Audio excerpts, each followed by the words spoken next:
We're live, everyone. Welcome to the No DQ recap of NXT Takeover in your house. A very interesting takeover for sure, one that we will remember for years to come. Thank you to everybody out there watching this, whether it's live or on demand. I appreciate your viewership. It's pretty early, which is a nice change of pace here. It is 9:30 Eastern. I'm a big fan of this.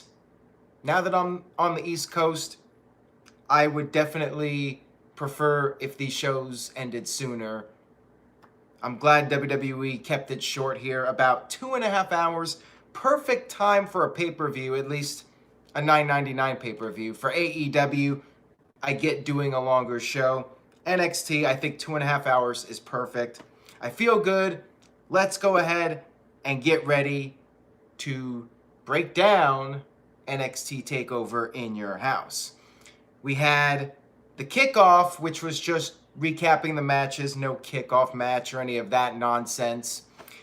The Toddster, Todd Pettengill, was part of this. Happy to see the Toddster back. For those of you that are not familiar with him, Todd Pettengill was part of WWE during the mid-1990s, the New Generation era. He was there at the first In Your House, actually many of those In Your House pay-per-views he was a part of. Josh Mansfield with a $2 super chat, first one of the evening. He says, "This show was awesome. It proved to me that NXT is better than main roster WWE." Really? This pay-per-view? Like none of the other ones? But thank you for that super chat, Josh. And TJS with a $2 super chat. He was not as impressed as you, Josh. He says, "One of the weakest takeover shows, B-." But there you go. Even a critical review of Takeover, it still gets a B-. And Caleb Jacobs with a $2 super chat says, "My favorite WWE announcer." I presume he is referring to Todd Pettengill. I was just happy to see Todd. Some nice nostalgia on this show, which we will talk about here throughout the recap. And by the way, if you guys are going to send in super chats, I very much appreciate them, but please try and keep to the current topic if you can. I would very much appreciate that, just so I don't go all over the place. We had the opening video package for the pay-per-view, which featured classic music from 90s WWE pay-per-views and the old In Your House theme song. Again, I popped for the nostalgia. And Todd Pettengill said that one lucky winner will not win a house. That was fun. I liked that. Ken Terminated by Google with a $2.60 super chat says, "Like Sean Mooney, did Pettengill sound the same?" Yeah, pretty much. I thought he sounded good. And what's funny about hearing Todd Pettengill again is him talking about Facebook and Twitter. To me, that's just very surreal because when I think of him, I think of the 1990s universe. It's just bizarre having Todd Pettengill here in 2020. Obviously, he's been around doing other things in his life, but having him on television talking about Facebook and Twitter, it's pretty surreal as far as I'm concerned. We had the old school In Your House set, which I was very happy about. See, it's not that difficult. It should not take a pandemic for us to have the In Your House set and have sets in general. WWE should be doing sets for all their pay-per-view events. The sets, to me, really add to the atmosphere of the show. We had the band Code Orange. I've never heard of them. They performed a song, a lot of screaming, and I was just smiling and nodding, agreeing with whatever that guy was frantically screaming about. I like heavy metal. I like rock and roll, but I think they went a little bit too much with the screamo. Not my cup of tea, but I know some people like it. I still will take it over some other genres of music. Anyways, we're not here to talk about music. Let's talk about wrestling. That's what we're here for. We had our 6-woman tag team match to kick off the pay-per-view. Mia Yim, Shotzi Blackheart, and Tegan Nox against Candice LeRae, Dakota Kai, and Raquel González. Pretty fun opening match with the ladies. They did some dives onto each other on the outside of the ring. And then in a moment that made me realize the heels were not winning, Candice LeRae and Mia Yim ended up brawling to the back, which meant that neither of them were going to be part of the finish. And when I was doing the predictions for this match, my thought process was Candice is getting the big push right now. She'll probably win. But with her and Mia Yim in the back, I'm like, well, looks like the baby faces are winning. And sure enough, Blackheart and Nox worked together. They got González out of the ring, and then Nox got some revenge on her old nemesis, Dakota Kai, pinned her with the shiniest wizard, and the baby faces prevailed over the heels. But this was not the last we would see of Candice and Mia Yim. More on that later. We had our second match of the evening, which was Finn Balor versus Damian Priest. Now, during this show, before this match and after this match, we had some old school commercials, old school WWF commercials, promotional consideration paid for by the following. Back in the day, Lord Alfred Hayes would do it. Somebody, I'm not sure who it was. It sounded a little bit like Regal, but I don't think it was Regal. I'm not sure. But why not just use Lord Alfred Hayes' voice for the overdubs? I'm not sure why they had to redo it, but there were these old school promos. We had one for the WWE ice cream sandwiches. According to Josh, it was Regal. See, I thought it sounded like him, but not really. What it reminded me of, if it was Regal, it reminds me of when Bret Hart did the appearance on The Simpsons. And they told Bret to do a cartoonish voice. So when you hear that final product on The Simpsons, it doesn't sound like Bret Hart because Bret Hart's doing an impression of a wrestler instead of doing his own voice. Apparently Hamp said it, so not sure if it was Regal or not, but I would have preferred Alfred Hayes, just using him for it. But, you know, you can use that voice and overdub it, whatever. We also had an Ico Pro commercial, which was pretty funny. Bret Hart, back in the day, speaking of Bret, would do the Ico Pro commercials. And you had Adam Cole there with the workout gloves. He's like, Ico Pro, you gotta want it. Good stuff here, or as Vince would say, good shit, pal. So anyways, Finn Balor and Damian Priest. Balor went right after Priest before the bell even rang. He meant business. I'm still not sure if Balor's a babyface again or if this was just heel versus heel or heel versus tweener. But yeah, pretty aggressive from Balor to go right after Priest, although he was looking for payback, so you could say that. Priest was working over the shoulder for a while. They went back and forth, and then Priest gave Balor a razor's edge on the apron, got him back in the ring. And then Priest chokeslammed Balor off the top rope, countering the coup de grace. Got a near fall on that. And then Priest went for the steel steps on the outside. He set them up, and he was attempting to do the razor's edge to Balor from the inside of the ring all the way to the steel steps on the outside. Balor countered this. He knocked Priest off the apron, and Priest took this nasty bump back first onto the edge of the steel steps. It was like the Rick Rude bump that ended his career. If you go back to 94 when Rick Rude fought Sting and Rude took this back bump on the edge of the platform. It reminded me a lot of that. Or when Shawn Michaels at the 98 Royal Rumble took the back bump onto the edge of the casket. It was brutal. I hope Priest did not get hurt from this. It looked really nasty. Josh Mansfield with a $2 super chat says, the Balor match was great. Want to see him versus Kross. Yeah, we could end up seeing that next, or maybe Balor versus the NXT champion. We'll talk about that more here in a few minutes.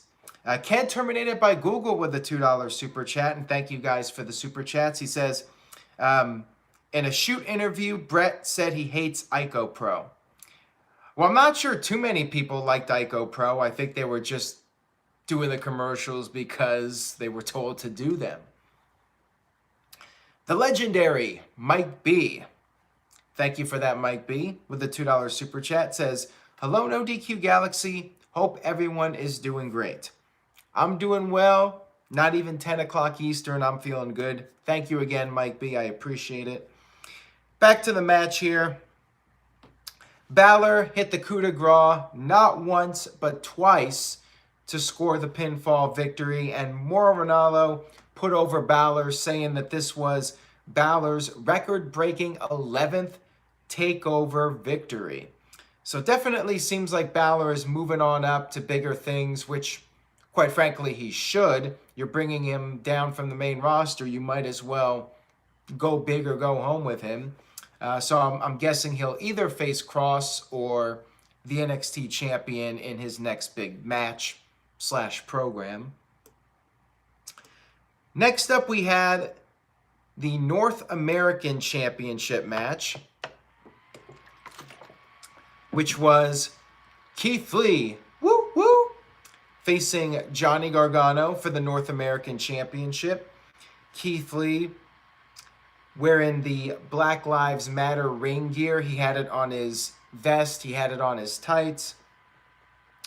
Lee dominated the match. I mean, this was one of those big man versus little man matches. The big guy would dominate.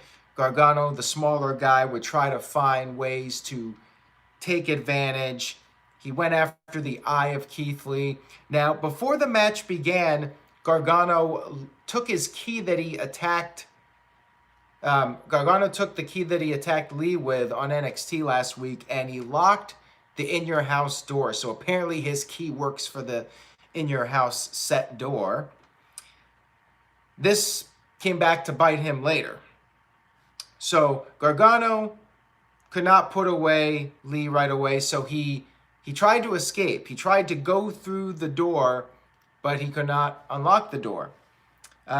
Lee caught up with him, threw him into the door. They brawled by the set. There was a doorbell camera that was capturing the action. That was pretty cool. I liked that.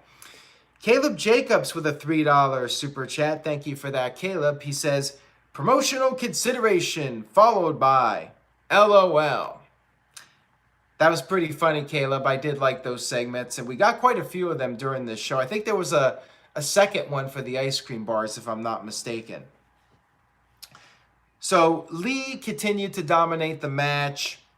He was even using some of Pete Dunne's tricks, the joint manipulation. I think Pete Dunne even tweeted about it, his approval. Gargano tried to escape again. He got to the outside of the ring, and then all of a sudden, Keith Lee comes out of nowhere with the pounce, period, which sent Gargano through the plexiglass to the ringside area. At this point, Candice LeRae came back. She attempted to interfere in the match, but Mia Yim came out, made the save. The brawl continued, and Lee was able to put away Gargano. But before that, Gargano took his key and hit Lee in the eye with it, hit a DDT. Lee kicked out. Gargano hit several more kicks. Lee kicked out again. And then Lee came back, hit the Big Bang Catastrophe, 1, 2, 3, to retain the championship. And Caleb says, I missed his super chat. I just read the promotional consideration. Was there one I missed? I don't think so. Let me know what I missed. Oh, he retracted the message. You son of a... No, I'm just messing with you. Really good match here. One of the best, if not the best matches of the show. To me, this was right up there. you could argue this was the match of the night. Anytime Gargano's in the match, you're pretty much expected to have something that's a classic. And I think both of these guys worked really well together. Really, really strong takeover pay-per-view match. Next up, we had the North American Championship match. Adam Cole, baby, defending against Velveteen Dream. This was very cinematic style, as we were expecting. They filmed it outside Full Sail University in the Backlot. They actually had like buildings set up out there since it's a backlot used for TV, I presume. There was a ring set up, and then like the John Cena, Eddie Guerrero brawl, they had cars surrounding the ring with their headlights on. Adam Cole made his entrance with a Shock the System monster truck. And then we had Velveteen Dream make his arrival in a yellow Lamborghini, and he was dressed up like Negan from The Walking Dead.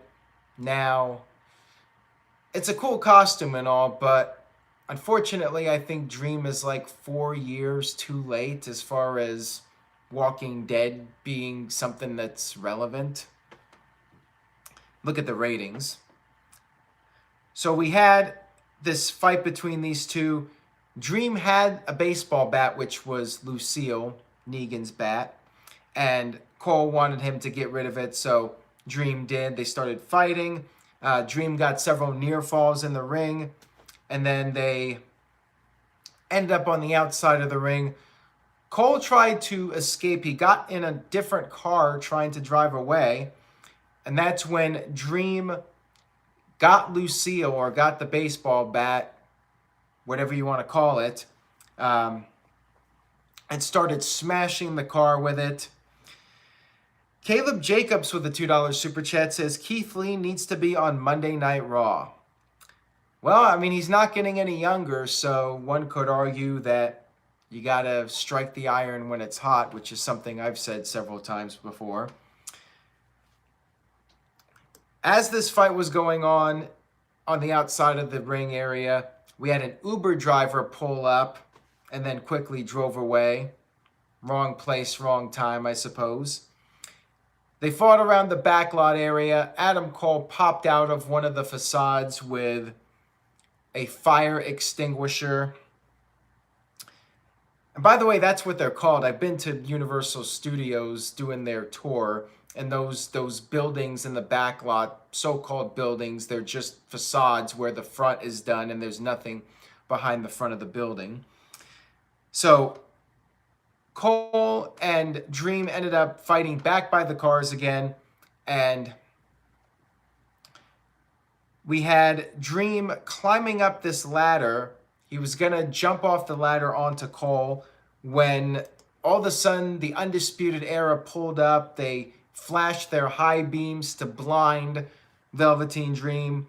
Cole climbed up the ladder, but then Dream managed to get the upper hand again, knocked Cole off the ladder. Cole crashed through the windshield of the car. His arm and elbow got cut up.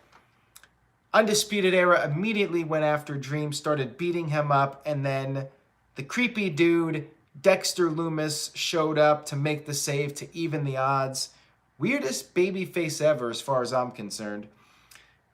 It was back to being one-on-one.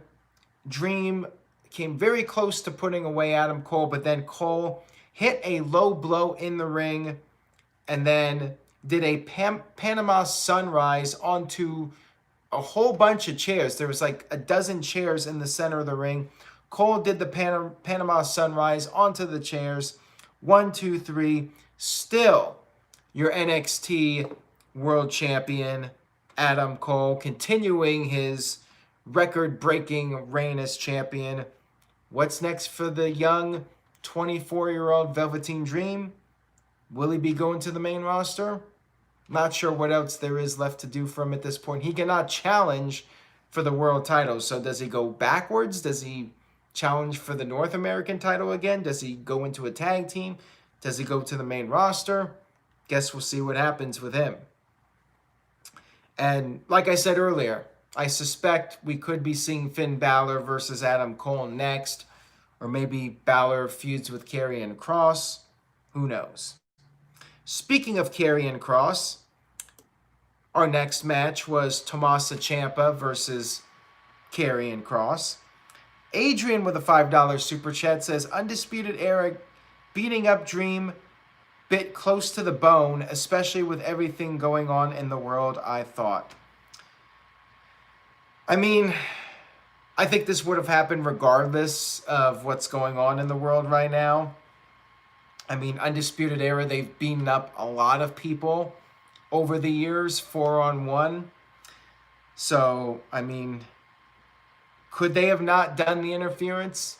Yeah, maybe they could have had one Undisputed Era member show up and then have Dexter Lumis show up. I mean, you could have done it that way, I suppose. But I really don't think WWE was thinking that would have been a problem. And as Hamp points out, this match was taped at least a week ago. So it was before things really started getting bad with the protests and whatnot. So they could have edited it, I suppose, too. But, you know, that was a decent chunk of the match when Undisputed Era came out. And then we had Dexter Lumis come out as well. So we had Ciampa versus Kross. And before the match, we did have another Todd Pettengill promo hyping up WWE merchandise. He mentioned a 900 number, which of course doesn't exist anymore. That was pretty funny. And then we had footage of Shawn Michaels doing an AOL chat. And this was a recreation of Shawn in the 1990s when he was trying to figure out how to use a computer to do the AOL chat. We had the match between Ciampa and Kross. Pretty badass entrance from Kross, of course. Ciampa started throwing punches. Kross was laughing him off. Kross dominated pretty much the entire match. Ciampa did come back, made his comeback. He attempted to hit the fairy tale ending, but Kross countered out of it, got the Kross jacket submission on, and Ciampa passed out. This was a fairly short match. If you guys were expecting a 20-minute Ciampa back and forth match like we've seen on other pay-per-views, you probably would have been disappointed with this. But at the same time, if you're trying to build up Karrion Kross as the next big thing in WWE, this was the perfect way to do it. This did remind me, if I had to think of a match, it probably reminded me of Brock Lesnar versus John Cena from SummerSlam 2014, when Lesnar just pretty much dominated Cena. Cena got destroyed. Ciampa did get a little bit of offense, but not much. So yeah, I mean, as far as elevating Karrion Kross, they did a great job here. Mission accomplished. Hamp Kano with a $5 super chat says, I loved the 1-900 number throwback. Reminded me of Mean Gene Okerlund with the WCW hotline. Absolutely, and a lot of guys had a 900 number. That was the thing in the 90s. That was a total 90s thing, those 900 numbers. You know, before the internet really started to take off, that was where people would call in to get dirt. Like, WCW tried to capitalize on the dirt sheets at the time and advertise, hey, you call in, you can get some inside scoops and find out what's going on behind the scenes. So it was a really big deal in the 90s, those 900 numbers. And I know a lot of wrestlers and personalities had those numbers. That was a big deal back then. Probably by the time of, I want to say like 96, 97 is when those numbers started to become obsolete. They might have still been around during Nitro, but they were definitely fading out by 97 and 98. And now we have our main event, which was the Women's Championship match. The first time the women main evented an NXT pay-per-view, and this is according to Mauro Ranallo, so correct me if it's wrong, since Respect in 2015 when Bayley faced Sasha Banks in an Iron Woman match. Charlotte fled the ring early, doing the heel stuff, the heel routine, letting the other two fight. It was Charlotte, Rhea Ripley, and Io Shirai. Charlotte tried to take advantage, but then it backfired on her. Ripley and Shirai went after Charlotte, double-teamed her for a little bit, and then it turned into your pretty standard triple threat match with all three going at it. Charlotte hit a double spear. She tried to pin both of them, could not get the job done. Hit natural selection on Shirai. Shirai kicked out of it. Crowd was really into Io Shirai. And keep in mind, this is a worked crowd. This was the Performance Center trainees. They were so much behind Shirai that I feel like WWE tipped their hand with the finish of this match. You know, there were not really any chance for Rhea Ripley. It was all Io Shirai, as if she was booked to win the championship. So anyways, Rhea Ripley stopped Charlotte putting on the figure eight, and then all three of them ended up brawling by the set. Hamp Connor with a $5 super chat says, I remember you could call the ECW hotline and talk to actual ECW talent without knowing it. Stevie Richards was one of them. Yeah, that was something that fans were really into, the idea that you could talk to the wrestlers. Although, if you remember from The Simpsons, there was the whole gag about it because you had to pay like $2 a minute, and they would purposely talk real slow or stall for time to rack up your phone bill. Josh Mansfield with a $5 super chat, or $6 super chat, thank you for that, Josh, says, Charlotte is the queen of triple threat matches. This was better in my opinion than the WrestleMania 32 triple threat with Becca and Sasha. Great ending, 4-2 tonight. Well, you did much better than I did, Josh, when it comes to the predictions. I kind of bombed on this one. I think I got 2 matches right out of the 6. And I would agree this was better than WrestleMania 32. Definitely better than WrestleMania 35. The three ladies brawled by the set, and Charlotte ended up throwing Shirai through the window of the house, although it wasn't as cool as when Marty Jannetty jumped through the barbershop window to escape Shawn Michaels. Not as cool as that because they really didn't have the glass or anything. Io was taken out of the equation, at least temporarily. Charlotte and Ripley fought for a while, and then all of a sudden, Io Shirai, she's the genius of the sky. She climbed up to the top of the In Your House set, and she jumped off the roof all the way onto Charlotte and Ripley. And keep in mind again, if you recall, Money in the Bank, Asuka did something very similar and then went on to win the Money in the Bank ladder match. So again, I felt like WWE tipped their hand here as to who was winning this, not just with the crowd reactions, but also Io Shirai doing the big cross body block, having the big highlight of the match. Kind of made it obvious that she was winning the title. So anyways, they got back in the ring, all three of them. Charlotte started using her trusty kendo stick.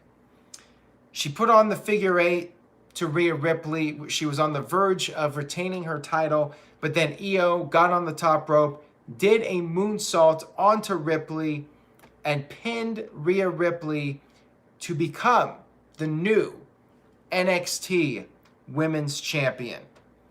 After the match, there was this huge celebration for her, Japanese style. You had all the confetti and the streamers coming down into the ring.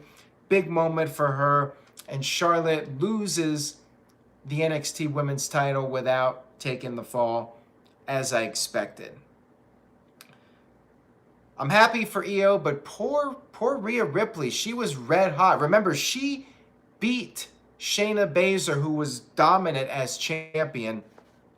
And look where Rhea Ripley's at now, you know?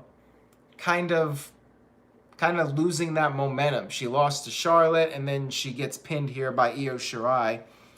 So a little bit of a decline for Rhea Ripley after having a very hot end in 2019.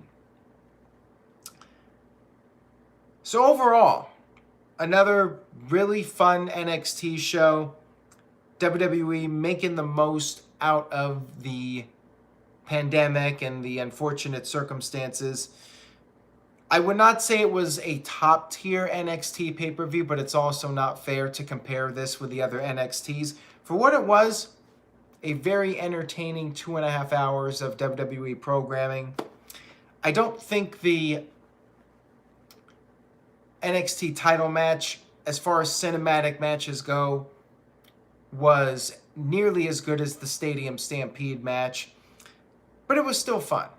There were some issues with it that I did not mention earlier. The lighting at times felt like a low-budget movie, and also all the camera cuts. I think it was a little overkill. Ken Terminated by Google with a $5 super chat says, why do you think Paul or Vince don't see Keith Lee as a top babyface? If they don't think he's ready, then that's crazy. Keith Lee has all the tools.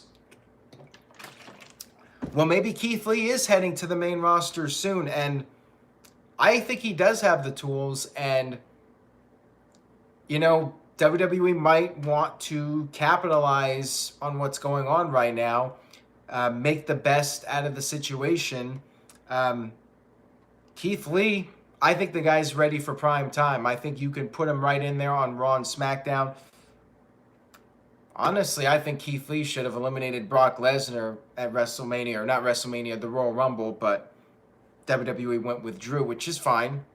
Drew deserves the opportunity, but man, Keith Lee, the guy is hot. Get him on the main roster. He's pushing 40, you know. He's not 24 years old like Velveteen Dream, you know. You got to do something with the guy, so get him on the main roster. But yeah, overall, great show. I also don't think it's fair to compare it to AEW because AEW was a $50 pay-per-view and AEW went longer because people are paying $50 and they're going to expect more than just a 2.5 hour show. But for what this show was, really strong. As far as a letter grade goes, I'm going with a solid B. Good show from NXT. Not the best, but still, even a weaker NXT is still better than most main roster WWE pay-per-views. And I would say this was better than most main roster WWE shows. Hamp gives it a solid A. Kev gives it a B. John gives it a B+. Michael Wayne with a B+. Caleb Jacobs with an A+. Tic Tat Tat with a B, baby. Josh Mansfield with an A. Matt Helms with a B+. And Greg with an A. A solid B, I should say. A solid B. And the game is on 100 with a B. And Keith Johnson with a $2 super chat says Keith Lee is 35, not 36. And the game is on 100 with a $2 super chat says, thank God Charlotte Flair lost. Happy for Io Shirai. She deserves it. And again, if I had to make another quick criticism, again, as much as I like there being an audience, and it does help overall, there are times where it feels manufactured, and I think when they're chanting, this is awesome, like, I get it, the match is pretty good, but, I mean, the fans do it all the time, almost like they're auto-programmed, so, I mean, I have an issue with that too, but when it's the Performance Center guys doing it, yeah, it kind of feels forced a little bit. Adrian with a $2 super chat says, we're all pushing 40, Aaron, don't remind us. Well, even 35. Once you're 35, you're moving in the other direction. Like, you've crossed the continental divide, you know? You've moved away from your early 30s, and you're moving on into the upper 30s towards 40. So if we're going to round the number, 35 is closer to 40 than 30 if we're rounding up. So I stand by what I said earlier. He's pushing 40. Cut me a break here. But yeah, he should be on the main roster. I think it's time to take him to the next level and get him in there with the big guys in WWE. So anyways, guys, that was NXT. Thank you all for tuning in to the live stream. I appreciate it very much. If you enjoyed the video, subscribe if you haven't already. Turn on notifications. Click on the bell so you guys get updates. And continue spreading the word. Share a link to this video on social media. And I will see you guys tomorrow night for the Monday Night Raw recap, which I do every single week. More content coming up. We got Backlash next weekend, so we're going to be doing this whole process again. The No DQ live recap and also predictions coming up Tuesday night at 7 p.m. Eastern. So stay tuned for all that. Take care, everybody. Be safe. Stay positive. And I'll see you all next time.